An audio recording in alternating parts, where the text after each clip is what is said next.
We start our game night using the pre-generated characters from the 1980s Advanced Dungeons & Dragons module Tomb of the Lizard King, replanted in the Forgotten Realms campaign setting.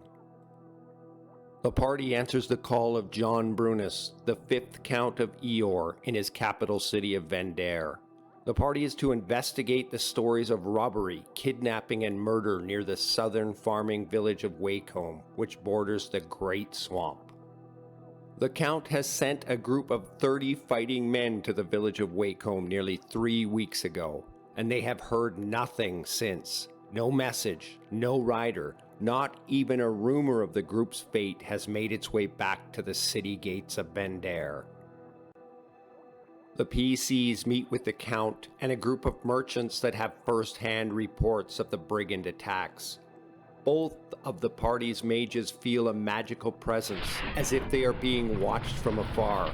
A sudden fireball blast inside the private chamber nearly kills John Brunis during the meeting.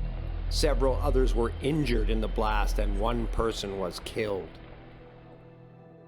After the attack, the Count urges the PCs to make haste on their preparations and departure to the south. John fears the worst and feels that quick, decisive action is required. The group is to put an end to these brigands and follow all information to its source. Find and eliminate anyone or anything behind these crimes. John tells the PCs that he is counting on them to restore peace to the southern farming communities and avenge the good citizens that have fallen victim to this evil plot. They start their journey and leave the capital city of Vendare. Outside the city, the plains of wheat and barley crops nearly ready for harvest stretch as far as the eye can see over the rolling hills. The PCs make their way towards the village of Safe Haven, where they will spend the night.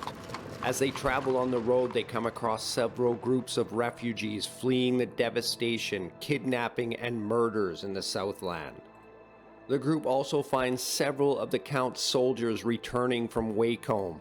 Ashamed of their cowardice, they are slow in answering the PC's questions about the brigand attacks that wiped out nearly all 30 men. Before reaching Safe Haven, the group is ambushed by hill giants. Several of the PCs were injured and the dwarf's pony was killed before the giants were put down. The sun starts to set when they ride into the small village of Safe Haven. The tiny inn is attached to a blacksmith shop, and there is a small barn beside the inn.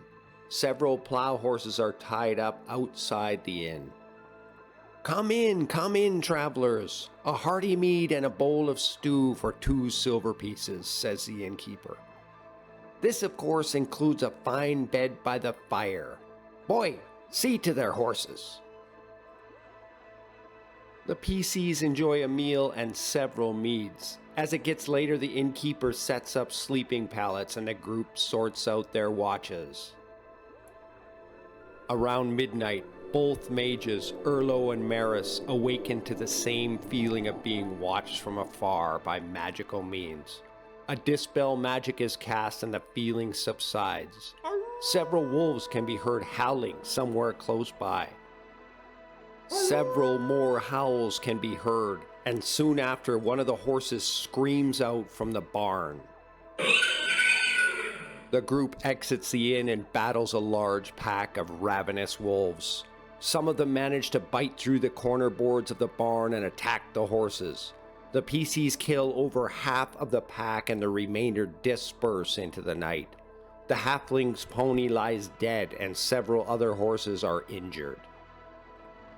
On the road towards the village of Robin's Breast the next day, the group encounters more refugees heading towards the capital city of Vendare.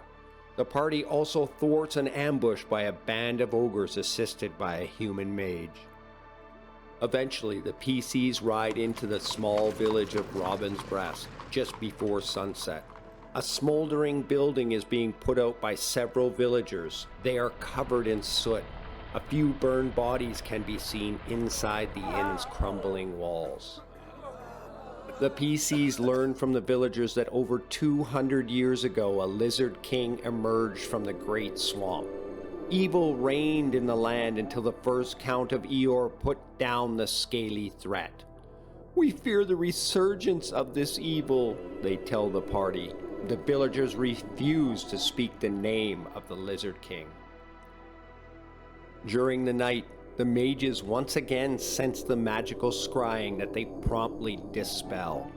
The group feels that there may be some truth to the villagers' fears about a great old evil's resurgence. With the exception of refugees on the road, traveling the next day is uneventful. A few hours before sunset, the group reaches the great bridge that crosses the River Aldo. As the PCs cross, they are attacked by a very large group of lizard men. The PCs defeat the lizard men and gather their remaining horses. They put a few miles behind them and decide to stop for the night at a great oak tree split in half by lightning years ago. The next morning, the group travels the final stretch to the small village of Wacombe. Many farmhouses and a vast majority of the fields are burned down. The only building left standing is the small inn. The innkeeper is the only remaining occupant of the village. He is packing his wagon and plans on leaving within the hour. "Whatever flew over the village last night was the final straw for me," he tells the party. The group investigates the area, including the small copse behind the inn, but find no evidence of the brigands. They notice a small ramshackle hut right on the edge of the great swamp. The group meets Stephan Demanis at the ramshackle hut. He appears insane as he sing-song babbles to the PCs about all manner of bizarre things. When questioned about the beast flying over the village at night, Stephan remarks, "It's Sakatha's pet." The party questions Stephan about Sakatha and get around to asking him if he knows where Sakatha lives. "Of course I do," he replies enthusiastically. "I'll take you to see my good friend."